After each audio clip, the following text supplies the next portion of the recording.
un día de recreación física.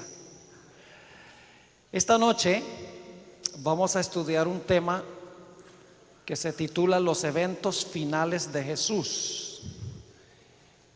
Generalmente cuando estudiamos los eventos finales, estudiamos estas cosas desde la perspectiva de Daniel y Apocalipsis. Pero yo he encontrado que una de las mejores formas de estudiar los eventos finales es analizando los eventos finales de Jesús. Porque la historia que escribió Jesús es la misma historia por la cual vamos a pasar nosotros. Ahora quisiera comenzar con una palabra de oración. Luego vamos a repasar lo que estudiamos ayer en la mañana y entonces entramos en material nuevo esta noche. Oremos. Nuestro Padre y nuestro Dios, en el mundo vemos señales claras de que las cosas en este mundo están llegando a su fin. Las naciones están airadas, la naturaleza está airada y sabemos que Jesús viene pronto. Pero Señor, necesitamos una preparación especial para ese glorioso evento. Necesitamos saber qué es lo que va a suceder para que podamos prepararnos. Así que te pedimos que esta noche, al abrir tu palabra y al estudiar, que tu Espíritu Santo nos acompañe en este lugar. Ayúdanos a comprender tu palabra, Señor. Y más que comprenderla, ayúdanos a aplicarla a nuestra vida diaria. Te damos gracias de antemano por escuchar nuestra oración, porque te lo pedimos en el nombre de Jesús. Amén. Bien, vamos a repasar lo que estudiamos ayer en la mañana brevemente, porque no tenemos mucho tiempo para estudiarlo. Ayer nuevamente miramos la profecía de Daniel, el capítulo 2. Y vamos a repasar, porque yo sé que la mayoría de los que están aquí conocen esta profecía al derecho y al revés.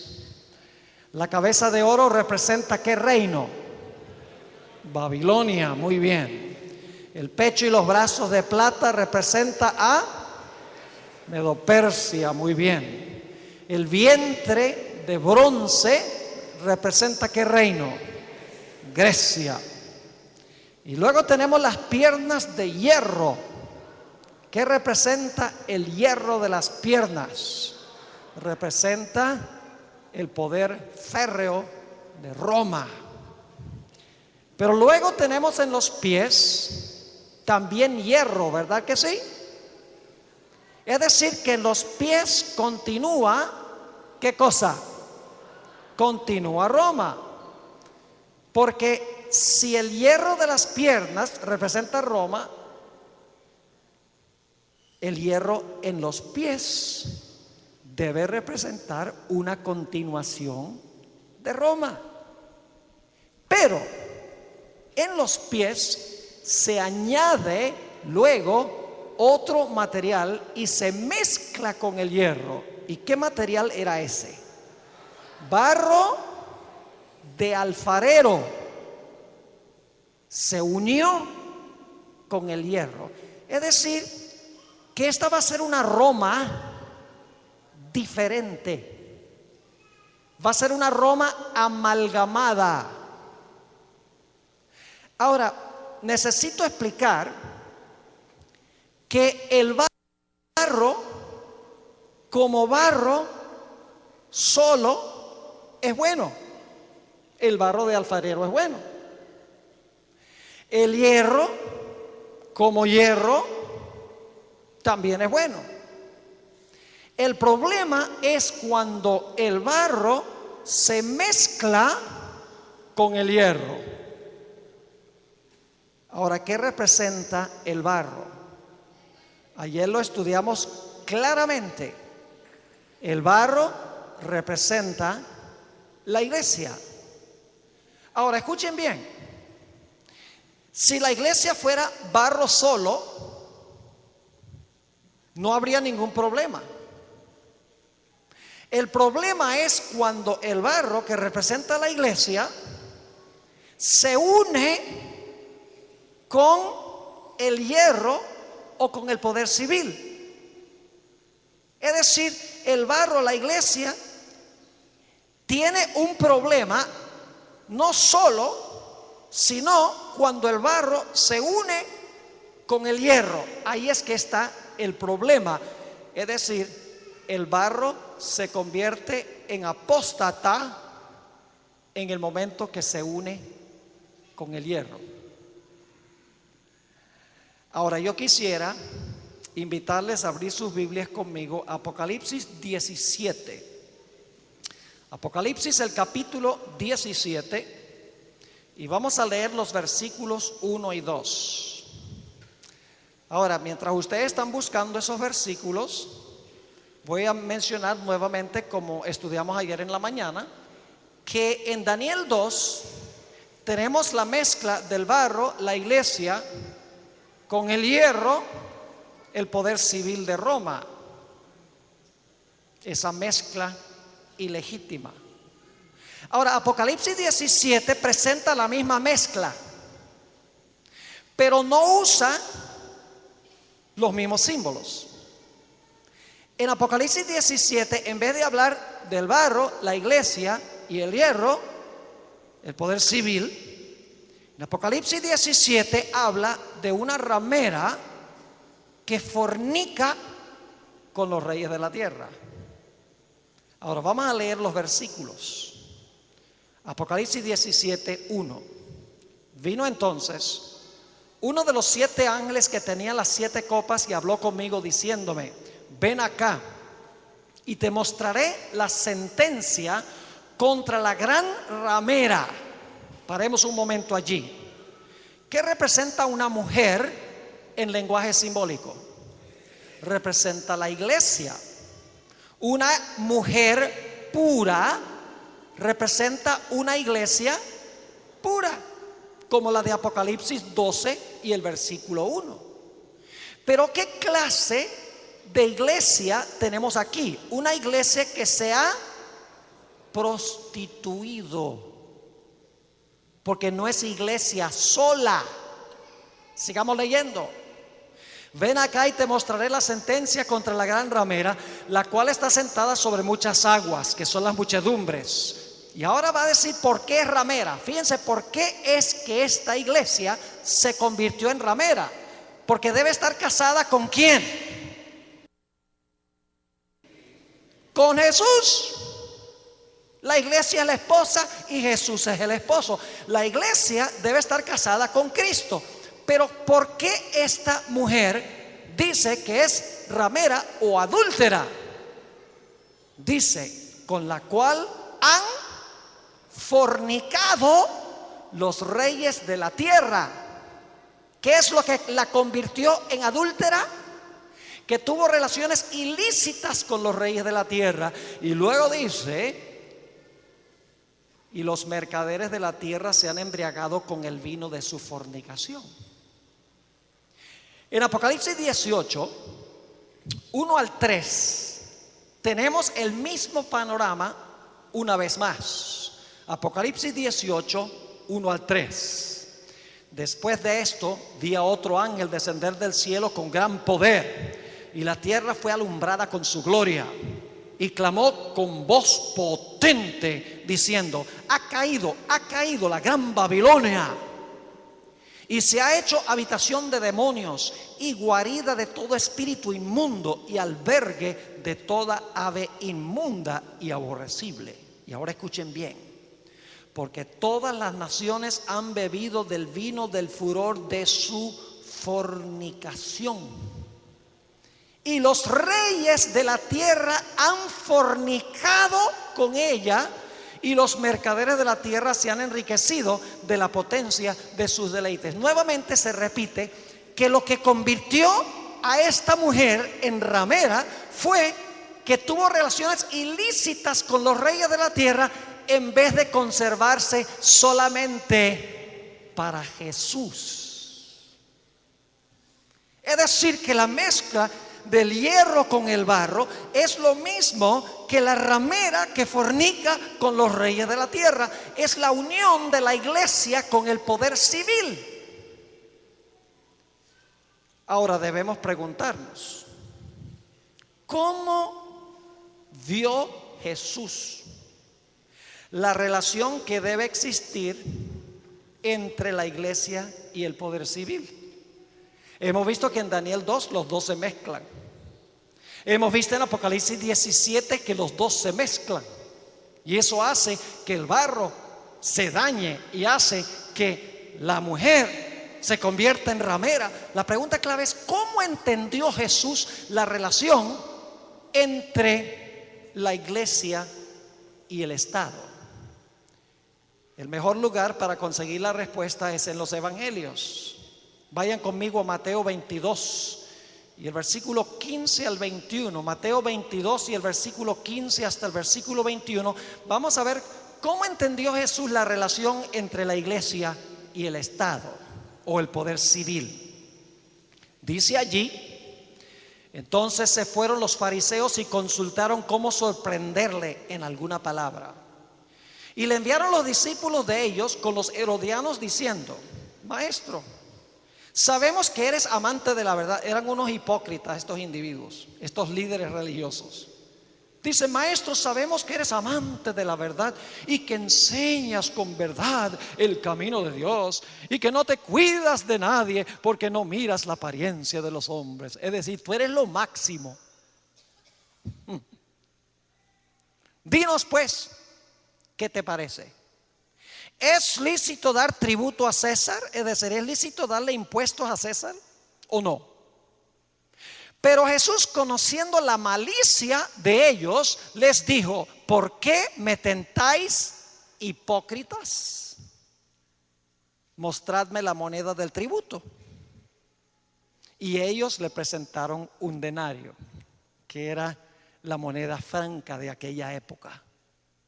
Entonces les dijo: ¿de quién es esta imagen? Es decir, la cara de quién está en esta moneda y la inscripción, el nombre de quién está en esta moneda. Le dijeron: de César. Y les dijo: dad pues a César lo que es de César y a Dios lo que es de Dios.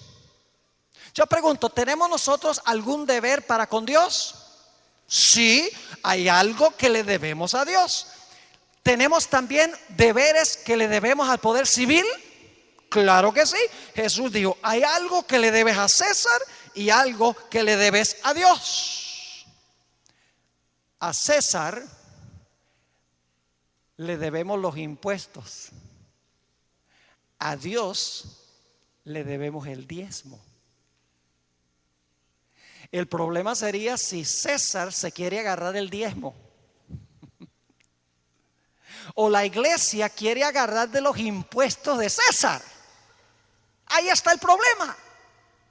Pero en realidad la iglesia tiene su esfera. Jesús dijo: la iglesia, Dios, tiene su esfera legítima, y César o el poder civil tiene también su esfera legítima, pero no juntos, sino separados. No revueltos y mixtos, pero separados el uno del otro. Claro, la pregunta surge: ¿qué es lo que le debemos a Dios? ¿Y qué es lo que le debemos a César o al poder civil? Jesús los separó. Pero la pregunta clave es: ¿qué cosas le debemos nosotros al poder civil y qué cosas le debemos nosotros a Dios? Bueno, vamos a buscar en nuestras Biblias Deuteronomio 4 y el versículo 13. Deuteronomio 4:13. Allí habla de los 10 mandamientos. ¿En cuántas tablas escribió Dios los 10 mandamientos? En 2. ¿Podría haberlas escrito en 3? Si hubiera querido, claro. ¿Podría haber escrito los 10 mandamientos en una sola tabla? Si hubiera querido, sí. Pero Dios escogió escribir los 10 mandamientos en 2 tablas. Vamos a leerlo. Deuteronomio 4 y el versículo 13. Y Él os anunció su pacto, el cual os mandó poner por obra los 10 mandamientos y los escribió en 2 tablas de piedra. Dios escribió los 10 mandamientos en 2 tablas de piedra.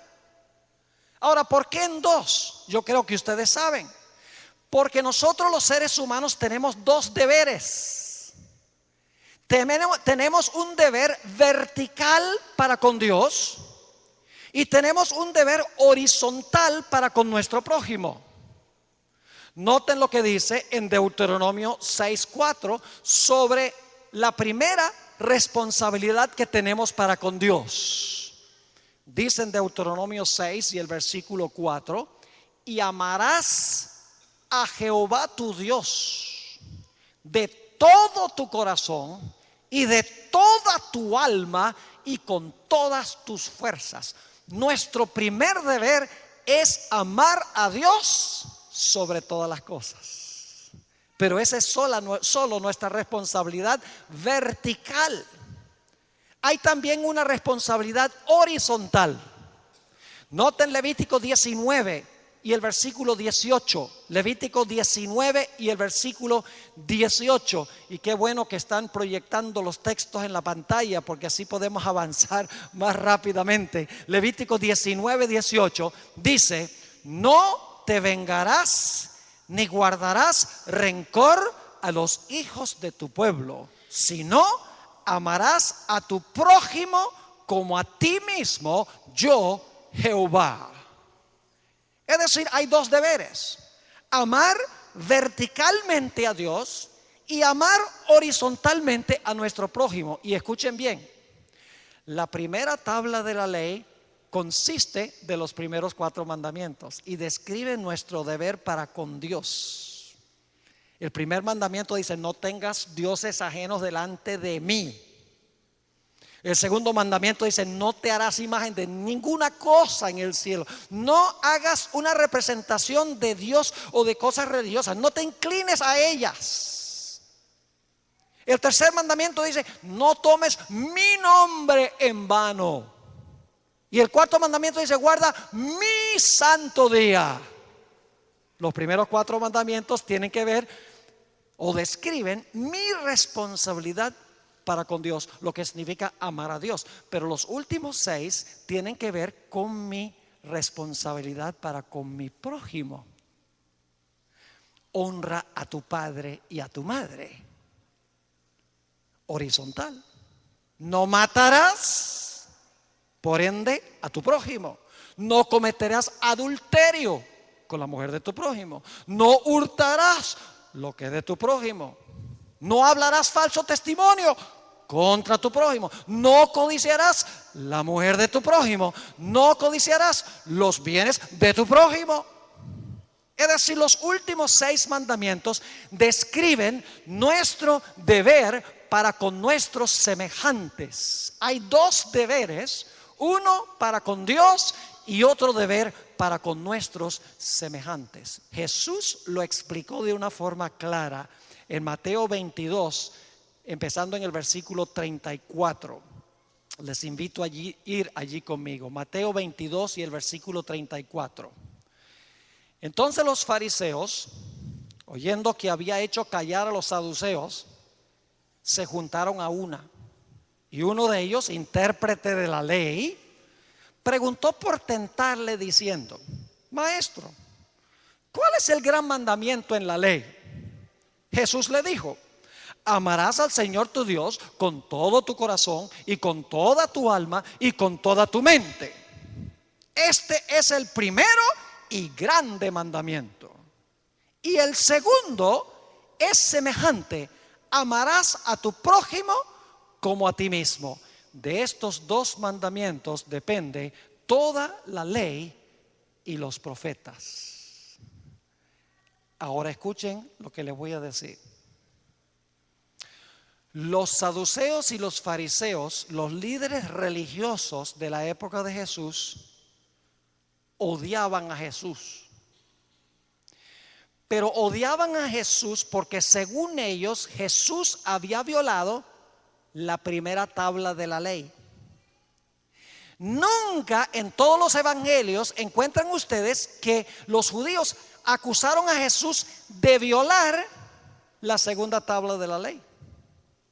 Nunca encuentran, por ejemplo, que los judíos dijeron: este hombre es un adúltero, o este hombre es un ladrón, o este hombre maltrató a sus padres, o este hombre es un codicioso, o este hombre habló falso testimonio contra su prójimo. En ningún lugar encuentran que Jesús fue acusado de desobedecer la segunda tabla de la ley. Todas las acusaciones contra Jesús por parte de la iglesia de aquella época era que Jesús estaba quebrantando la primera tabla de la ley. Ahora, lo que yo quiero decirles es que la primera tabla de la ley, los primeros 4 mandamientos, le pertenecen única y exclusivamente a Dios. El poder civil no puede tener nada que ver con los primeros 4 mandamientos, porque esa es mi relación con Dios. El papel del poder civil es preservar el orden social, protegiendo a los padres, protegiendo la vida, protegiendo el matrimonio, protegiendo la propiedad, protegiendo la reputación. Por eso, si alguien dice una mentira en cuanto a usted, puede ir al tribunal y demandar a la persona por hablar falso testimonio. Es decir, el papel del poder civil es preservar el orden social que tiene que ver con la segunda tabla de la ley. Pero el poder civil no puede decir nada en cuanto a los primeros 4 mandamientos, porque ese es un deber que le debo única y exclusivamente a Dios. Es decir, hay 2 responsabilidades. Y como les mencioné, a Jesús se le acusó de violar la primera tabla de la ley, aunque en realidad no la había violado. Déjenme darle algunos ejemplos de las acusaciones contra Jesús. Marcos 2 y el versículo 7. Jesús le dijo a un paralítico: tus pecados te son perdonados. Ay, ay, ay. Los líderes religiosos no podían tolerar tal idea. Y dice en Marcos 2:7: ¿por qué habla este así? Blasfemias dice. ¿Quién puede perdonar pecados sino solo Dios? Ellos estaban diciendo que Jesús estaba profesando ser Dios. Dice: este hombre dice que es Dios. Ahora, nosotros sabemos que él era Dios y tenía derecho de reclamar ese título. Pero lo interesante es que ellos lo están acusando de violar el mandamiento que dice: no tendrás dioses ajenos delante de mí. Noten Juan, el capítulo 10 y el versículo 33. Juan 10:33. Jesús acaba de decir: yo y el Padre uno somos. Y claro, se enojaron otra vez, primordialmente los líderes religiosos de la nación judía. Y dice en el versículo 33: le respondieron los judíos diciendo: por buena obra no te apedreamos, porque querían apedrearlo, sino por la blasfemia, porque tú, siendo hombre, te haces Dios. Nuevamente están acusando a Jesús de violar el primer mandamiento que dice: no tendrás dioses ajenos delante de mí.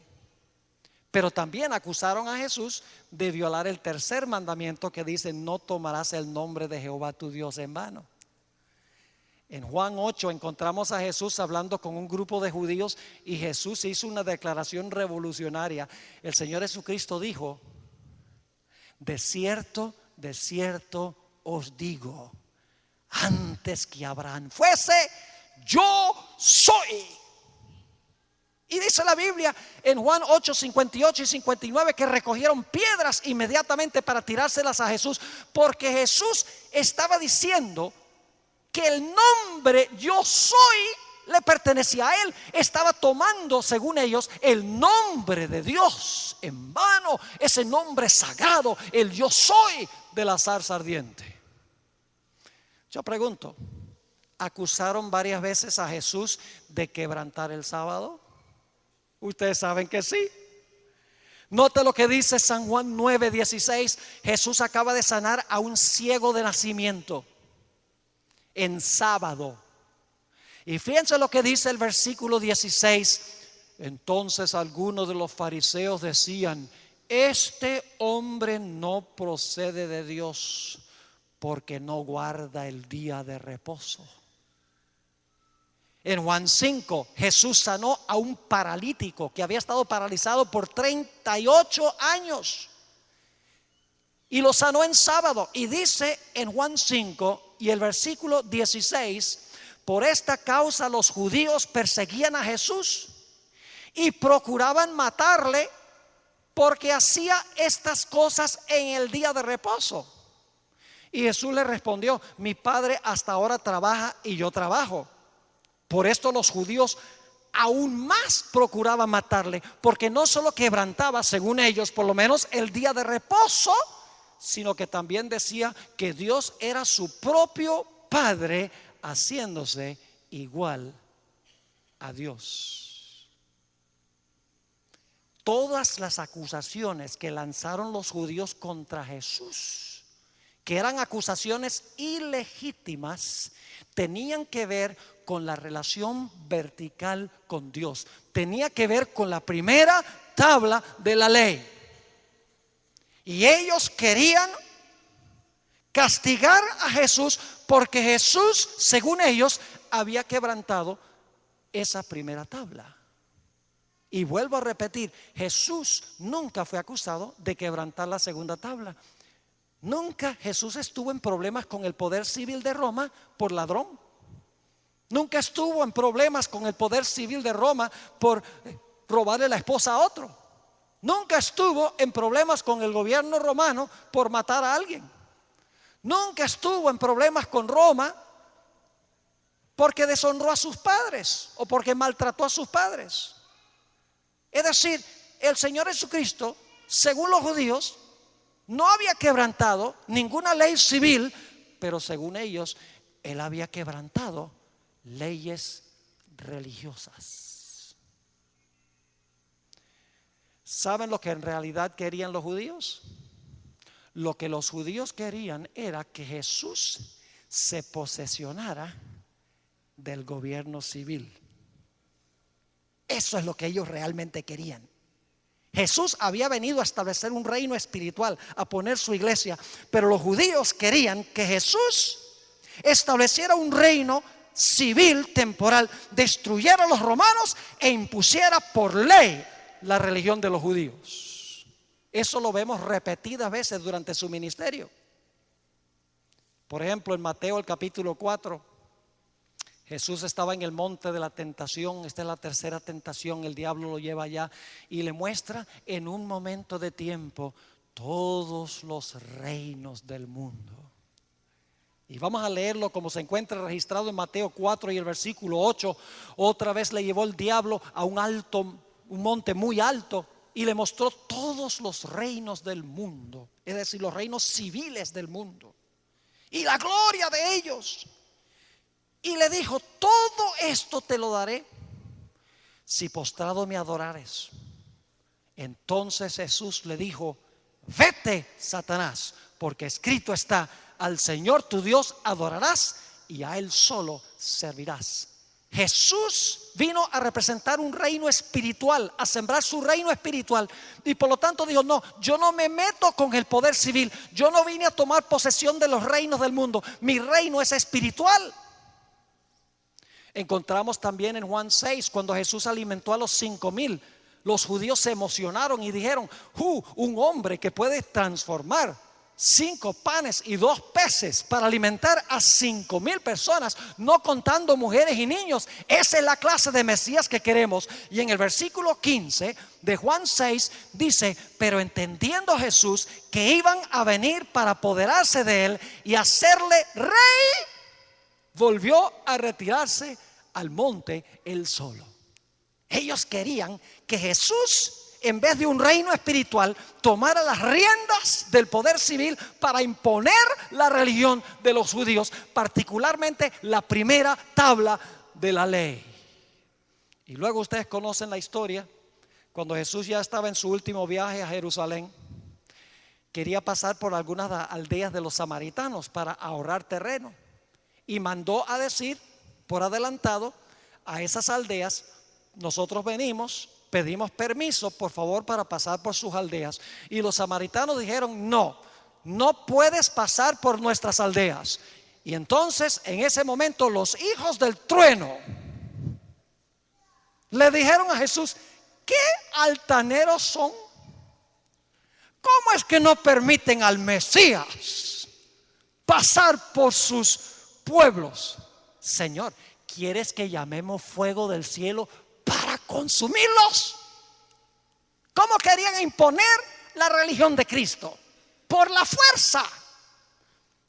Y encontramos en el Evangelio según San Lucas 9, 55 y 56, entonces volviéndose él les respondió diciendo: vosotros no sabéis de qué espíritu sois, porque el Hijo del Hombre no ha venido para perder las almas de los hombres, sino para salvarlas. Y se fueron a otra aldea. E inclusive, escuchen bien, al puro final de la vida de Jesús, Judas lo entregó.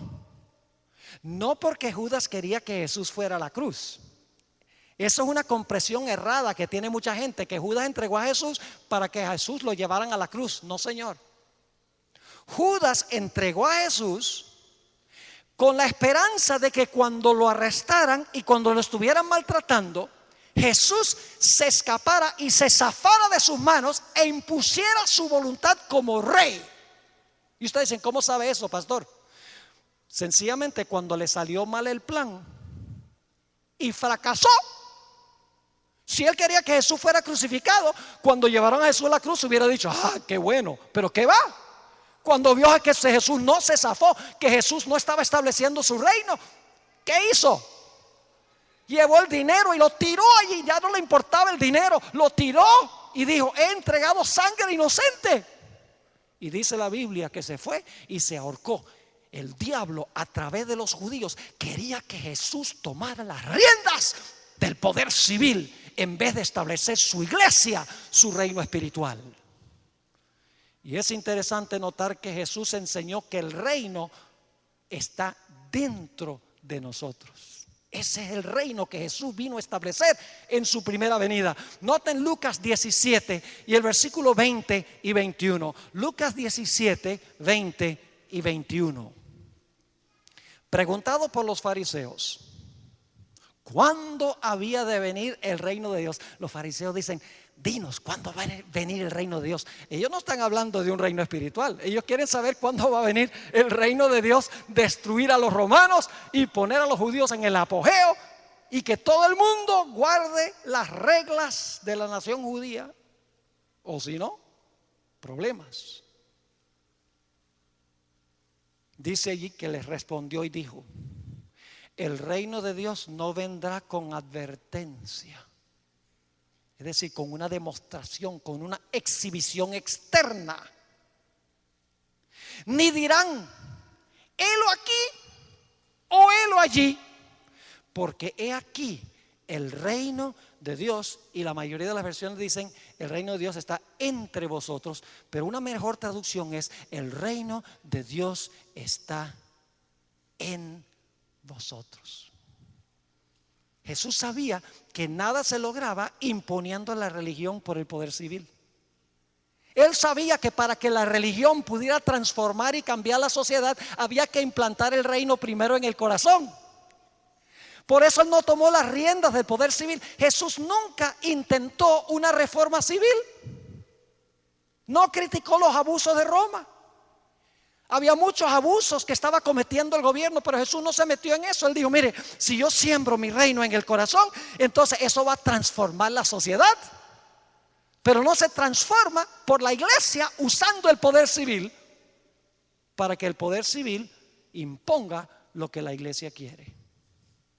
Unos pocos meses antes de la muerte de Jesús, el Señor Jesucristo resucitó a Lázaro. Interesante. Y la resurrección de Lázaro enfureció como nada antes a los judíos en contra de Jesús, porque las muchedumbres empezaron a seguir a Jesús y ellos empezaron a perder su influencia. Y como resultado, los dirigentes de la nación judía, los líderes religiosos de la nación judía, convocaron una reunión especial del Sanedrín, que era la corte suprema en esa época, una corte religiosa. Y quiero que notemos en Juan 11, y comenzando en el versículo 47, las deliberaciones que se realizaron en ese concilio del Sanedrín. El concilio del Sanedrín tenía los grandes magnates religiosos de la nación judía, la crema innata de Israel. Dice: entonces los principales sacerdotes y los fariseos reunieron el concilio, la palabra es Sanedrín, y dijeron: ¿qué haremos? Porque este hombre hace muchas señales. Si le dejamos así, todos creerán en él. Y ahora escuchen lo que temen. Es un asunto de seguridad nacional. Dice: si le dejamos así, todos creerán en él, y vendrán los romanos y destruirán nuestro lugar santo y nuestra nación. Es decir, no vamos a tener razón para existir como nación, porque todos van a creer en él. Es decir, deshacernos de este hombre es un asunto de seguridad nacional. Y luego sigue diciendo: entonces Caifás, uno de ellos, sumo sacerdote aquel año, les dijo: vosotros no sabéis nada, ni pensáis que nos conviene que un hombre muera por el pueblo y no que toda la nación perezca. Dijeron: para bien de la nación, para que la nación pueda subsistir, es necesario deshacernos de este hombre. Saben que en el conflicto de los siglos, vamos a estudiar en noches subsiguientes, que la sierva de Dios dice que este es el mismo argumento que se va a usar contra el pueblo remanente de Dios, particularmente en el país de los Estados Unidos. Van a decir: es un asunto de seguridad nacional, es la supervivencia de la nación. Si dejamos que esta gente siga existiendo, la nación se va a desintegrar. Y por lo tanto dice en Juan 11:53 que ese mismo día pronunciaron el decreto de muerte contra Jesús. Ahora debemos movernos un poquito hacia adelante, al huerto del Getsemaní, a donde vinieron a arrestar a Jesús. Vayan conmigo a Mateo 26, 51 y 52. Mateo 26, 51 y 52. Viene la turba a arrestar a Jesús, y no son romanos, es una guardia del templo, es la iglesia la que está arrestando a Jesús. Eso es importante, no es el poder civil, es la iglesia la que está arrestando a Jesús para hacerle una inquisición.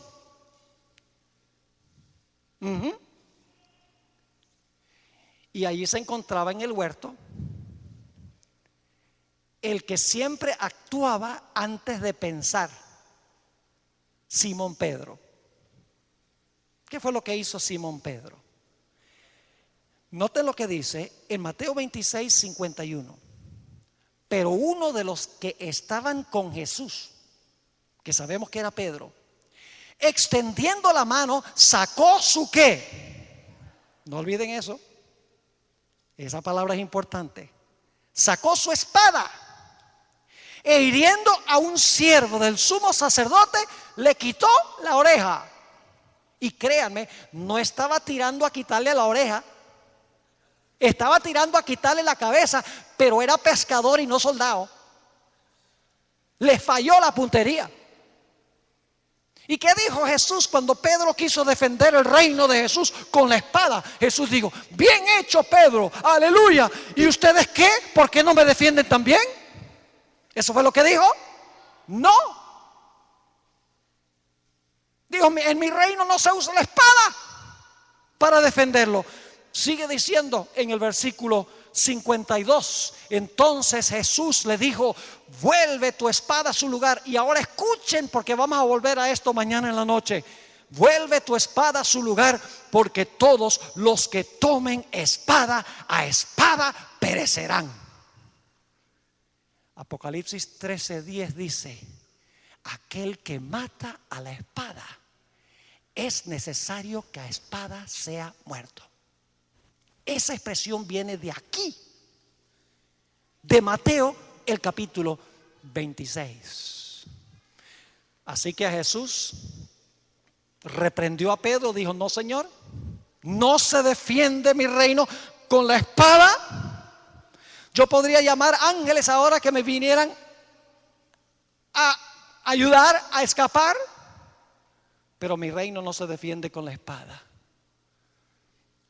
Y ahora tomaron a Jesús y lo llevaron, escuchen bien, para hacerle un juicio religioso. Este primer juicio fue un juicio que le hizo la iglesia. Qué interesante. No fue un juicio civil, fue un juicio eclesiástico. Todos los que estaban presentes eran líderes religiosos. Y llevaron a Jesús y le hicieron una inquisición. La palabra inquisición viene de inquirir. Le hicieron una investigación, lo cuestionaron. Claro, ellos ya creían que él era culpable. Note lo que dice Mateo 26 y el versículo 57. Dice: los que prendieron a Jesús le llevaron al sumo sacerdote Caifás. El sumo sacerdote era el líder máximo religioso en Israel. Lo llevaron, hoy en día podríamos decir que sería como el sumo pontífice. Lo llevaron al sumo sacerdote Caifás, a donde estaban reunidos los escribas y los ancianos. ¿Qué clase de juicio va a ser este? ¿Religioso o civil? Religioso. Ante el líder religioso máximo, ante el sumo pontífice de la nación judía. ¿Y saben lo que es interesante? Ese tribunal religioso violó todos los derechos civiles de Jesús. Por ejemplo, la ley judía prohibía contratar testigos falsos, y ellos lo hicieron. En segundo lugar, le metieron una cachetada antes de que se le hallara culpable. Eso era prohibida por la ley judicial de los judíos. El juicio se hizo de noche, que era prohibido terminantemente por las leyes judías. Lo azotaron antes de que lo hallaran culpable. Entre los judíos se decía que la persona era inocente hasta que se hallara culpable legalmente en un tribunal. Además de eso, el sumo sacerdote lo hizo autoincriminarse. Cuando le dijo: te conjuro por el Dios vivo, ¿eres o no eres? Quería que Jesús se autoincriminara, se incriminara a sí mismo, que era prohibido por la ley legal de los judíos. Además de eso, la ley judía decía que todo prisionero podía tener un representante legal, un abogado. A Jesús no se le dio ninguno. Además de eso, los juicios entre los judíos, según su ley, tenían que ser públicos, y el de él se hizo en privado. Además de eso, estaba prohibido hacer un juicio viernes, sábado o día de fiesta, y lo juzgaron el viernes. Y la sentencia de muerte nunca se podía ejecutar sino hasta 3 días después que se pronunciara la sentencia. Y a Jesús lo mataron el mismo día que pronunciaron la sentencia. Ellos violaron todos los derechos civiles de Cristo Jesús, el tribunal religioso, porque ya estaban convencidos de que Jesús era culpable antes de que se le pudiera comprobar que era inocente. Y todas las acusaciones tenían que ver con la primera tabla de la ley. ¿Y saben lo que es interesante? En ese tiempo había muchas iglesias, los saduceos, los fariseos, los celotes, los esenios, entre otros. Y estas sectas judías se odiaban una a otra, pero cuando se trató de eliminar al enemigo número uno, todas las iglesias de la época se unieron en una causa común. Quiero leerles en cuanto al juicio religioso de Jesús. Se encuentra en Mateo 26, 59 al 64. Mateo 26, 59. Fíjense cómo se desarrolló este juicio, esta inquisición religiosa. Dice: y los principales sacerdotes y los ancianos, fíjense que son líderes religiosos, y todo el concilio buscaban falso testimonio contra Jesús para entregarle la muerte. Ya estaban convencidos de que era culpable. Este juicio era una burla y no la hallaron, aunque muchos testigos falsos se presentaban. Pero al fin vinieron 2 testigos falsos que dijeron: este dijo, puedo derribar el templo de Dios en 3 días y reedificarlo. Y levantándose el sumo sacerdote le dijo: ¿no respondes nada? Fíjense que le están haciendo las preguntas. ¿No respondes nada? ¿Qué testifican estos contra ti? Mas Jesús callaba. Entonces el sumo sacerdote le dijo: te conjuro por el Dios viviente que nos digas si eres tú el Cristo, el Hijo de Dios. Nuevamente inquiriendo con el fin de que se incriminara a sí mismo en este tribunal religioso. Y dice: Jesús le dijo: tú lo has dicho, y además os digo que desde ahora veréis al Hijo del Hombre sentado a la diestra del poder de Dios y viniendo en las nubes del cielo. Y eso llenó la copa de los líderes religiosos. Y en el acto, el sumo sacerdote, según el versículo 65, rasgó sus vestiduras diciendo: ha blasfemado. ¿Qué más necesidad tenemos de testigos? He aquí, ahora mismo habéis oído su blasfemia. Fíjense que no lo están acusando de adulterar, ni de matar, ni de deshonrar a sus padres. Lo están acusando de haber violado la primera tabla de la ley, sus convicciones religiosas. ¿Qué os parece? Y respondiendo ellos dijeron: es reo de muerte. Pero ahora escuchen bien lo que voy a decir. A los judíos el poder civil les tenía prohibido ejecutar la sentencia de muerte. Es decir, como iglesia ellos podían hallar a Jesús culpable, pero como iglesia no lo podían ejecutar, pero querían ejecutarlo. Pero necesitaban la ayuda de ¿quién? Necesitaban la ayuda del poder civil para acabar con la vida de Jesús. Y nos dice en Mateo 27, 1 y 2, que después que lo hallaron culpable en el tribunal religioso, después de su inquisición religiosa, dice: venida la mañana, todos los principales sacerdotes y los ancianos del pueblo entraron en consejo contra Jesús para entregarle a muerte, y le llevaron atado y le entregaron ¿a quién? A Poncio Pilato, el gobernador. Yo pregunto, ¿Pilato gobernaba en asuntos civiles o en asuntos religiosos? Él era el gobernante civil, pero ahora la iglesia está llevando a Jesús, que la iglesia ha hallado culpable de violar la primera tabla de la ley, y están llevando a Jesús al poder civil porque necesitan usar el poder civil para acabar con Jesús, porque la iglesia sola no puede. Yo pregunto, ¿en qué difiere esto de lo que pasó con la Inquisición en la Edad Media? En nada. Es lo mismo que pasó en la Edad Media. La iglesia, y esto lo vamos a estudiar cada noche, la iglesia apeló al poder civil después de hacer un juicio religioso, una inquisición. Los entregaban al poder civil para exterminar a los herejes. Se repitió la historia de Jesús. Así que lo llevan ante Pilato, y Pilato dice, el gobernante civil dice: ¿por qué me traen este hombre aquí?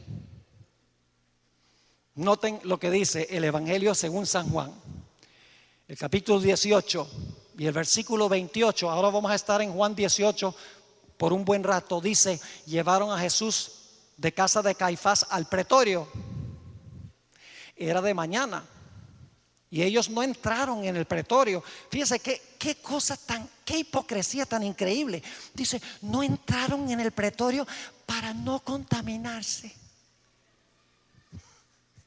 Acaban de condenar a un hombre inocente a la muerte y tienen miedo de contaminarse ceremonialmente. ¡Qué hipocresía! Y así poder comer la Pascua. Entonces salió Pilato a ellos y les dijo, ¿qué acusación traéis contra este hombre? Y los judíos inmediatamente, en el versículo 30, dice que dijeron, entonces salió Pilato a ellos y les dijo, ¿qué acusación traéis contra este hombre? Respondieron y le dijeron, si este no fuera malhechor, no te lo habríamos entregado. Pilato dice, ok, ustedes dicen que él es malhechor. ¿Mató? ¿Adulteró? ¿Robó? ¿Maltrató a sus padres? No, nada de eso. ¿Sabe usted que Pilato entendía mejor que los mismos judíos la separación del poder civil del poder religioso? Noten lo que sigue diciendo en el versículo 31. Entonces les dijo Pilato, tomadle vosotros, ahora escuchen con cuidado, tomadle vosotros y juzgadle según vuestra ley. ¿Cuántas leyes reconoció Pilato? 2. Él dijo, las acusaciones que usted tiene contra este hombre nada tienen que ver con la ley mía. Usted dice que él es malhechor, que blasfemó a Dios, ¿qué tengo yo que ver con eso? Que quebrantó el sábado, yo no lo guardo. Que no adora, que se proclamó Dios y perdonó pecado, a mí no me va ni me viene. Eso no tiene que ver con mi esfera de autoridad. Muéstrenme algo donde él desobedeció el código civil. Y por lo tanto Pilato dice, tomadle vosotros y juzgadle según vuestra ley. Pilato reconoció 2 leyes, la ley de la iglesia, que era el pueblo judío, y la ley del Estado. Y él, por lo menos en un comienzo, rehusó intervenir en los asuntos religiosos de la iglesia. Pero los judíos querían la muerte de Jesús. Y dice en el versículo 31, siguiendo, entonces les dijo Pilato, tomad de vosotros y juzgadle según vuestra ley. Y los judíos le dijeron, ahora escuchen bien, a nosotros no nos está permitido dar muerte a nadie. Te necesitamos, Pilato. Necesitamos usar el poder civil para matar a este hombre. Pero los judíos sabían que al menos que hallaran una acusación contra Jesús que tenía que ver con el imperio romano, una violación de las leyes de Roma, nunca lo iban a poder condenar. Y por eso dice en Lucas 23 y el versículo 2, metieron unas mentirotas bien grandotas para dar la impresión de que Jesús había violado las leyes de Roma. Pilato dijo, no, él no ha violado ninguna ley de Roma, así que ellos tienen que conseguir algo donde da la impresión de que Jesús ha violado las leyes del poder civil. Y en Lucas 23:2 dice, y comenzaron a acusarle diciendo, a este hemos hallado que pervierte a la nación.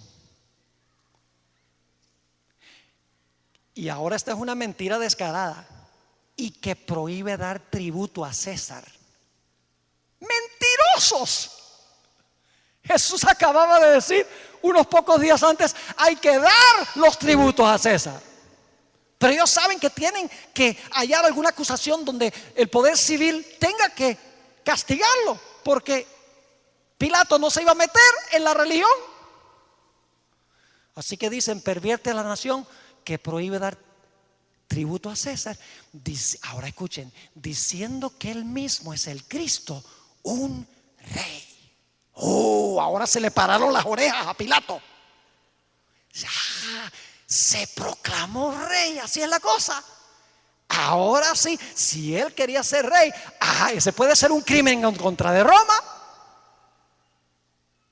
Y por lo tanto lleva a Jesús dentro de su palacio para entrevistarlo.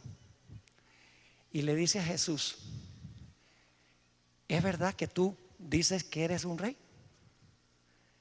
Y noten lo que dice Juan 18:36. Respondió Jesús: mi reino no es de este mundo. ¿Cuántos reinos reconoció Jesús? 2. El de este mundo y el de él. Dijo: mi reino no es de este mundo. Si mi reino fuera de este mundo, mis servidores pelearían. ¿Con qué? Con la espada, para que yo no fuera entregado a los judíos. Pero mi reino no es de aquí. Y enseguida Pilato dice: esos canallas que están allá afuera, este no es un rey, que es un riesgo para César. Él dice que es rey de otro reino. ¡Qué mentirosos son!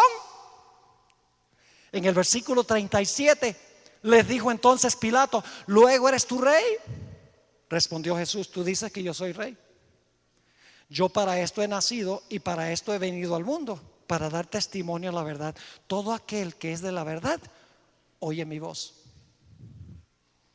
Y ahora Pilato dice: bueno, que yo sepa, él no pervierte el pueblo. Ni estoy convencido que dice que no se debe pagar tributos a César, porque si él hubiera creído eso, esa era una ofensa castigable por Roma. Ni tampoco creo que él sea un riesgo para el poder civil de Roma. Y por lo tanto sale, y escuchen bien, 3 veces Poncio Pilato, el poder civil, declaró públicamente que Jesús era inocente. Noten lo que dice Juan, el capítulo 18 y el versículo 38. Juan 18 y el versículo 38. Le dijo Pilato: ¿qué es verdad? Y cuando hubo dicho esto, salió otra vez a los judíos y les dijo: yo no hallo en él ningún delito. Juan 19 y el versículo 4. Entonces Pilato salió otra vez y les dijo: mirad, os lo traigo fuera para que entendáis que ningún delito hallo en él. Y nuevamente en el versículo 6, cuando le vieron los principales sacerdotes y los alguaciles, dieron voces diciendo: crucifícale, crucifícale. Pilato les dijo: tomadle vosotros y crucificadle, porque yo no hallo delito en él. ¿Había violado alguna ley Jesús del poder civil de Roma? No. ¿Quiénes querían condenarlo? La iglesia. Porque él no estaba de acuerdo con lo que enseñaba la iglesia. Y por eso querían matarlo. Pero la iglesia sola no podía. Necesitaban la ayuda del poder civil. Y no podían usar a Pilato, porque Pilato dice: júzguenlo según la ley de ustedes, yo no hallo ningún delito en él. Pero ellos querían insistir, ellos querían que el poder civil acabara con Jesús. Y por lo tanto en el versículo 7, fíjense lo que dicen los judíos. Los judíos le respondieron: nosotros tenemos una ley. ¿Cuántas leyes hay? 2. Es decir, nosotros la iglesia tenemos una ley. Y según nuestra ley, no la tuya, no el Código Civil, según nuestra ley, debe morir porque se hizo a sí mismo hijo de Dios. Y Pilato está pensando: ¿y eso qué tiene que ver conmigo? Pilato lo tenía más claro.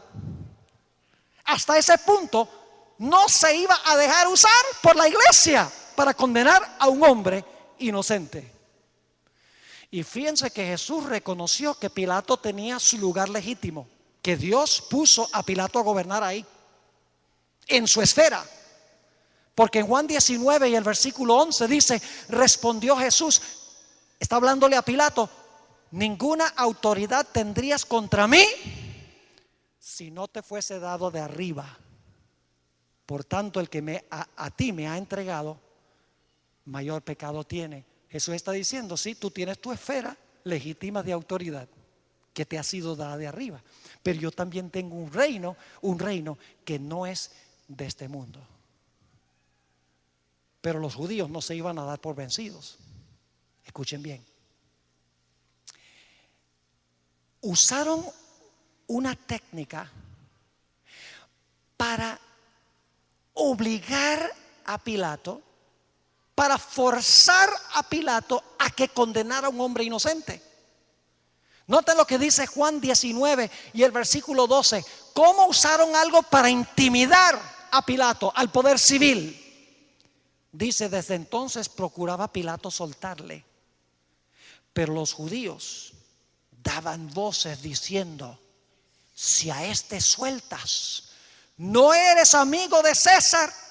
Todo el que se hace rey, a César se opone. Es decir, le está diciendo, si tú no haces lo que nosotros queremos, te vamos a acusar con las autoridades que están por encima de ti. Y vamos a decir que este se hizo rey y él te va a quitar de tu posición política. Es decir, lo intimidaron políticamente, con el temor de perder su posición política. Esto se va a repetir. Todo lo que estamos estudiando esta noche se va a repetir igualito con el pueblo de Dios. ¿Y saben ustedes quiénes eran los que mayormente eran enemigos de Jesús? No era el pueblo, sino los líderes espirituales, los ministros de la época. Noten lo que dice Mateo 27 y el versículo 20. Mateo el capítulo 27 y el versículo 20. Fíjense que el pueblo, el problema no era con el poder civil. El poder civil no quería entregar a Jesús. El problema ni siquiera era con el pueblo judío. El problema era con la influencia que tenían los ministros y sacerdotes sobre el pueblo,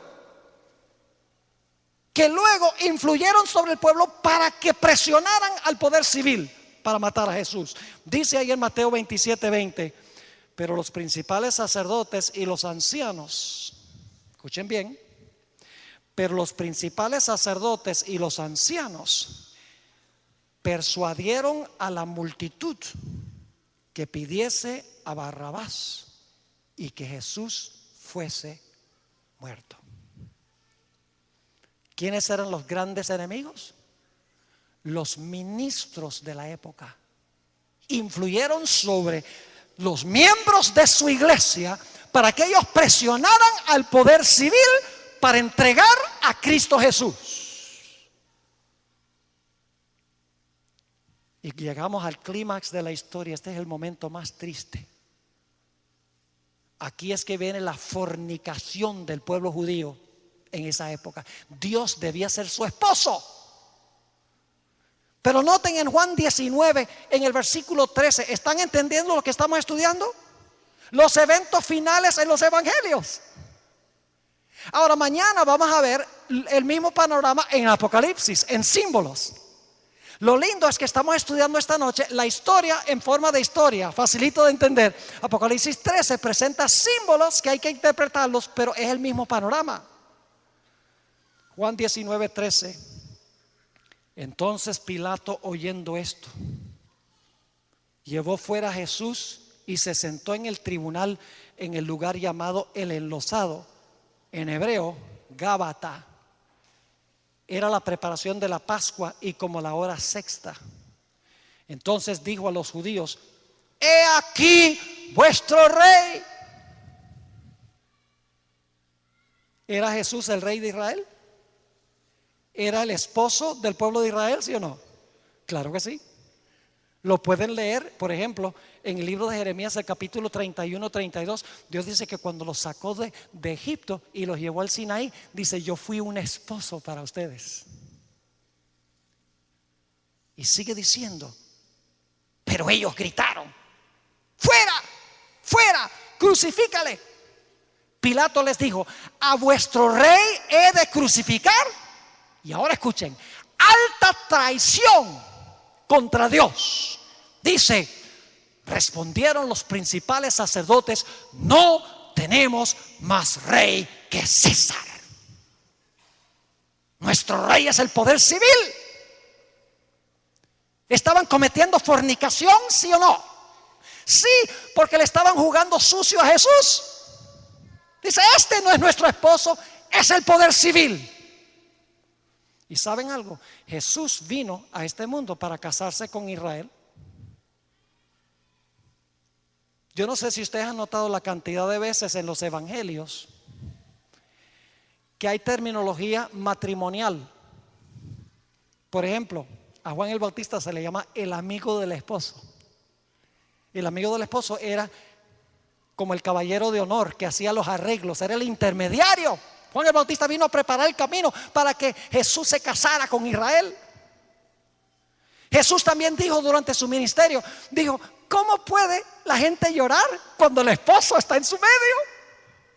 Vino a casarse con Israel.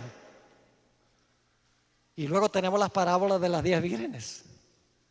Y tenemos la parábola del banquete, donde el padre hace una fiesta de bodas para su hijo y manda criados para llamar a la gente, y la gente rechaza y persigue a los siervos. Es decir, Jesús había venido para casarse con Israel, y el pueblo de Israel dijo: contigo no, con el poder civil. Eso es lo que la Biblia llama fornicación.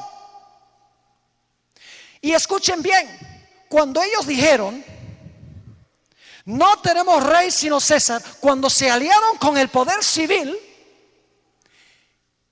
Dios anotó en los libros del cielo apostasía nacional.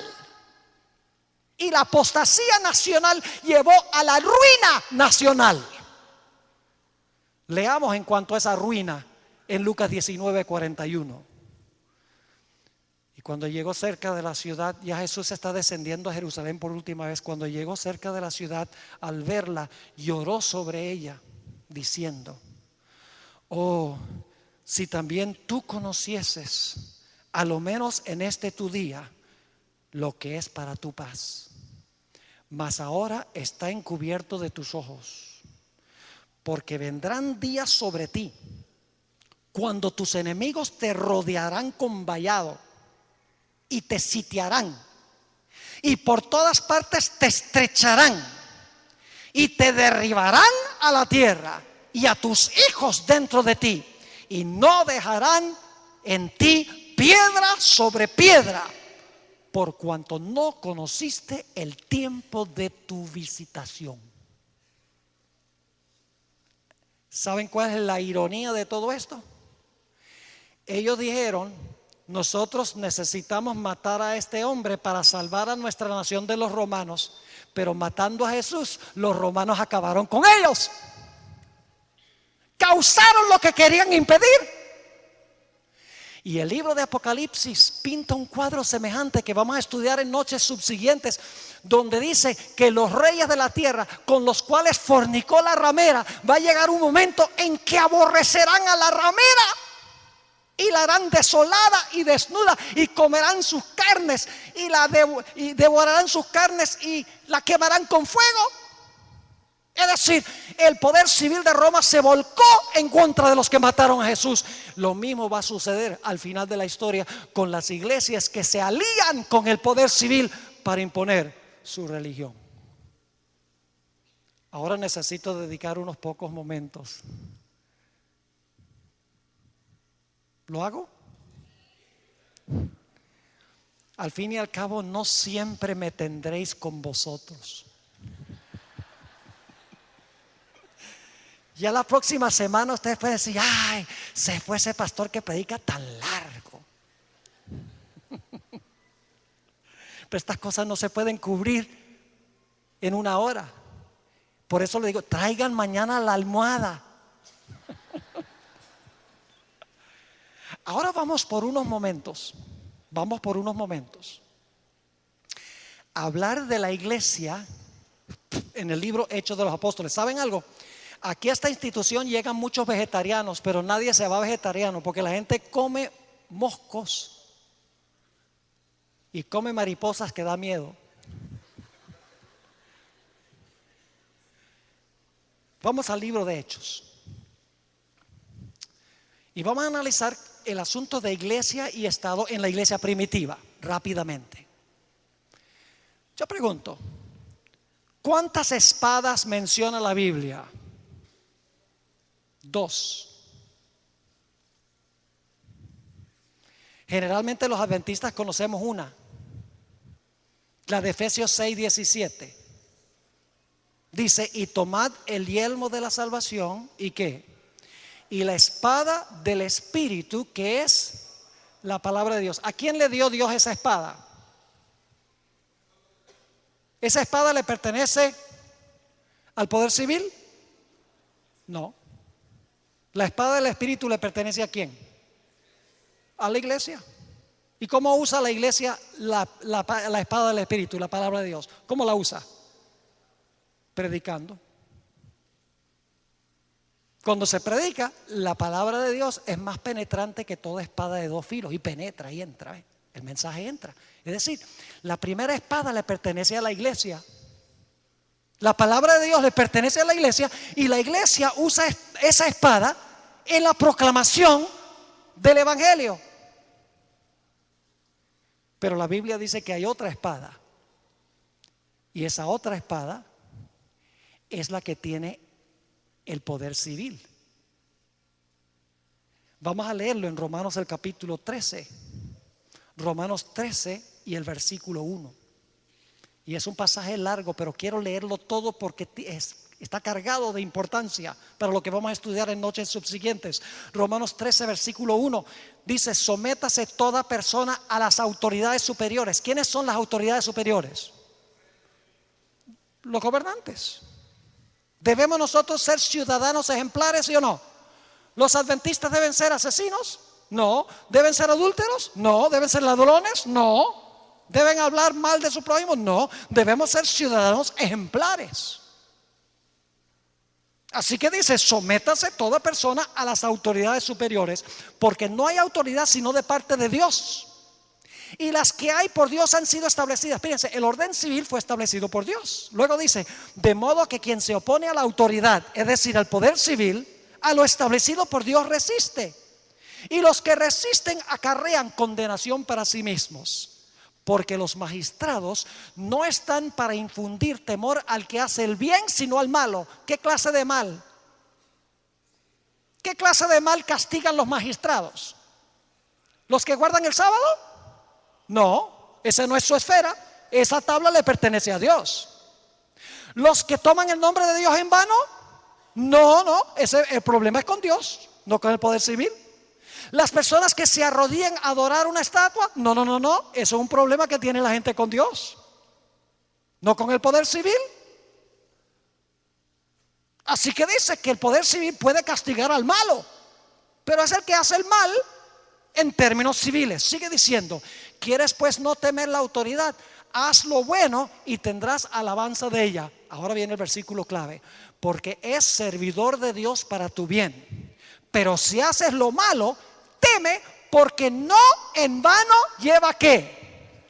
La espada, pues es servidor de Dios, vengador para castigar al que hace lo malo.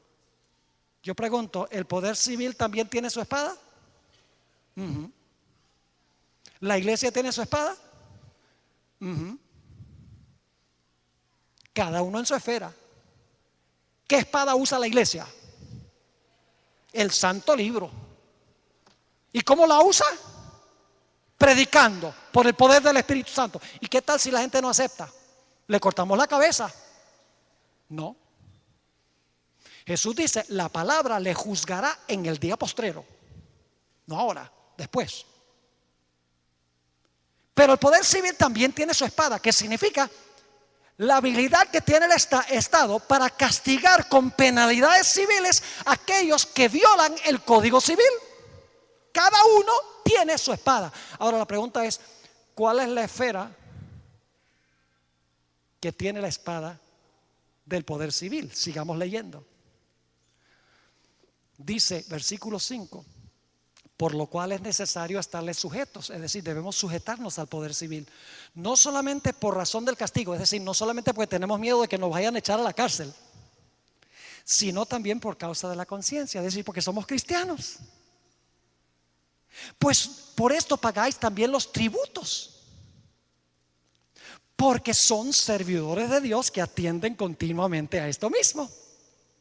Pagad a todos lo que debéis, al tributo, tributo, al que impuesto, impuesto, al que respeto, respeto, al que honra, honra. No debáis a nadie nada, sino, ahora escuchen, ¿cuál es la esfera del poder civil? Sino el amaros unos a otros, porque el que ama al prójimo ha cumplido la ley. ¿Cuál es la esfera del poder civil? La relación con quién, con el prójimo. Y por si acaso todavía no lo creen, dice, porque no adulterarás, no matarás, no hurtarás, no dirás falso testimonio, no codiciarás, y cualquier otro mandamiento en esta sentencia se resume: amarás a tu prójimo como a ti mismo. El amor no hace mal al prójimo, así que el cumplimiento de la ley es el amor. ¿Cuál es la esfera del poder civil? Los mandamientos que tienen que ver con la segunda tabla de la ley. Pero ahora escuchen bien.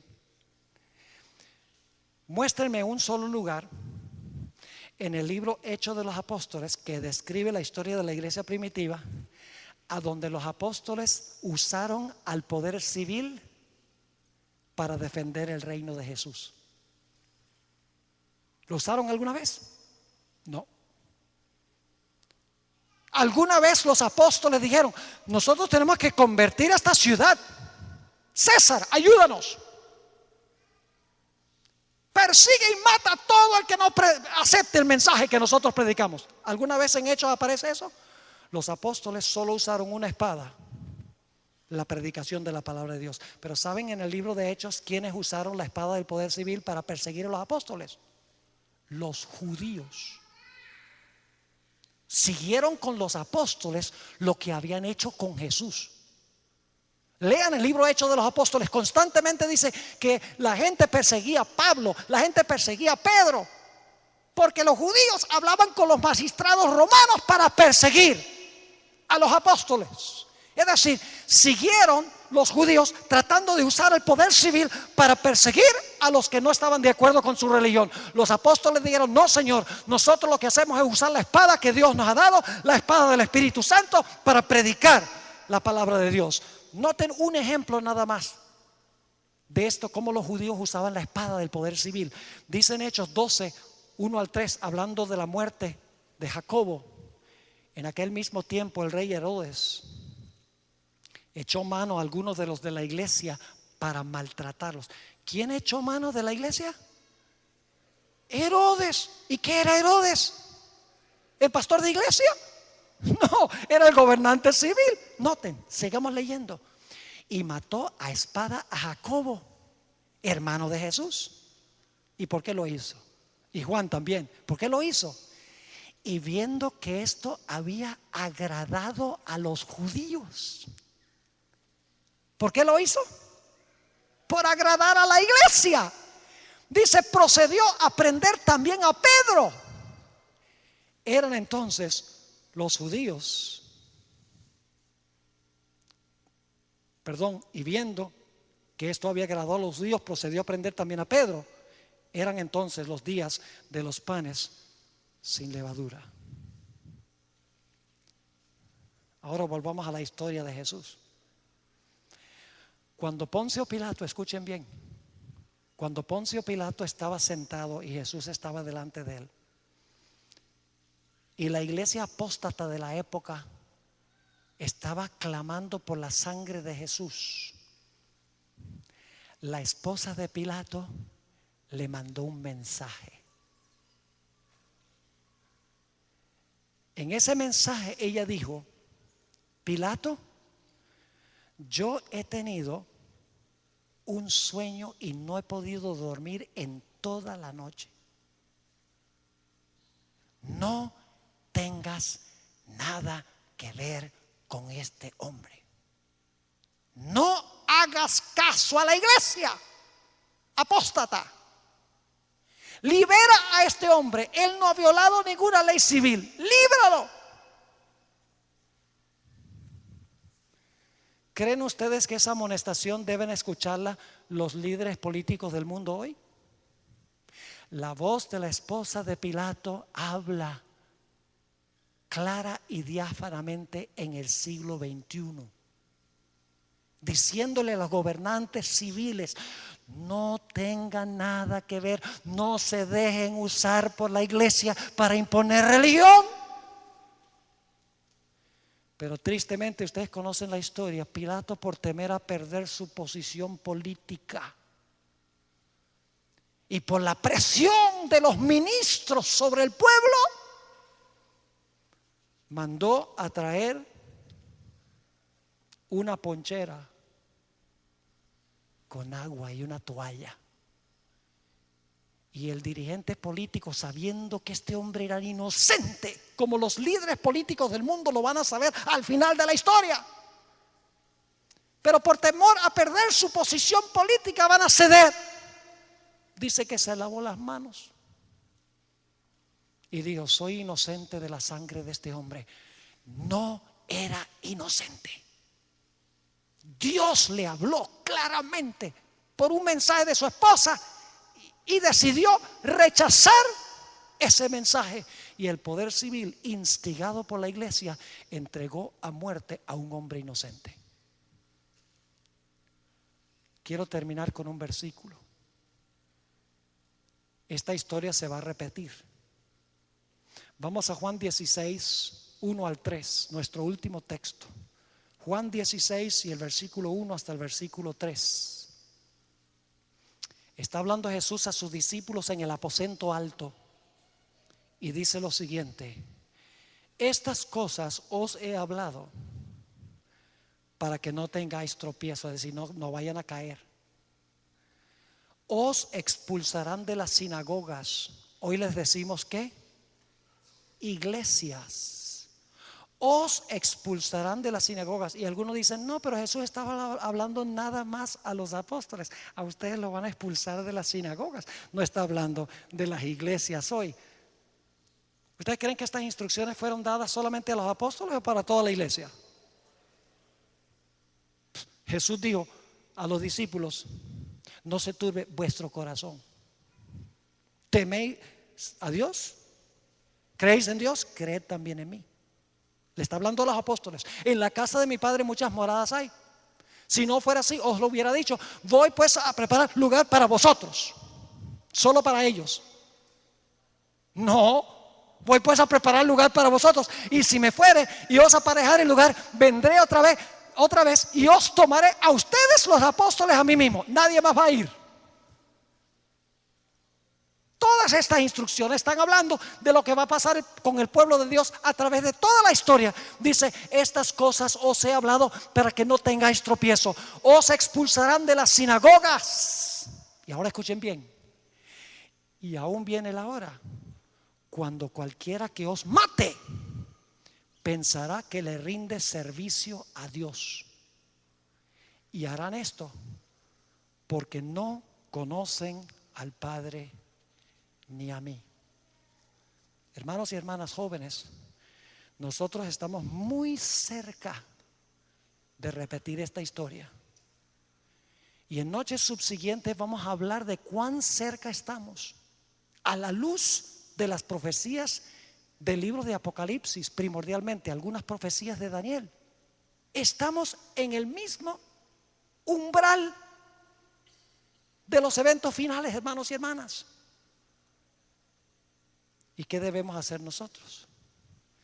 Debemos estar haciendo lo que hizo Jesús: tener una relación estrecha con su Padre a través de la oración, el estudio de la palabra, la contemplación de la naturaleza y a través del trabajo por las almas que perecen. Debemos estar involucrados espiritualmente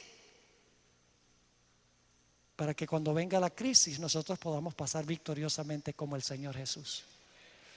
¿Quieren ustedes tener esa clase de fe que tuvo Jesús? La fe de Jesús, como dice en el libro de Apocalipsis. Yo sé que yo la quiero. ¿Quiere levantar la mano si ese es el deseo de su corazón? Gloria a Dios. Oremos, Padre. Hemos estudiado cosas solemnes esta noche. Hemos trazado la historia de Jesús, primordialmente las últimas escenas. Y hemos visto que lo que pasó con Él en realidad va a pasar de nuevo con su pueblo.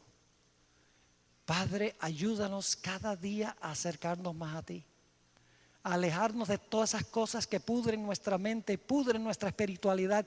Ayúdanos, Señor, a enfocarnos solo en cosas espirituales, para que podamos prepararnos para la crisis que pronto sobrevendrá.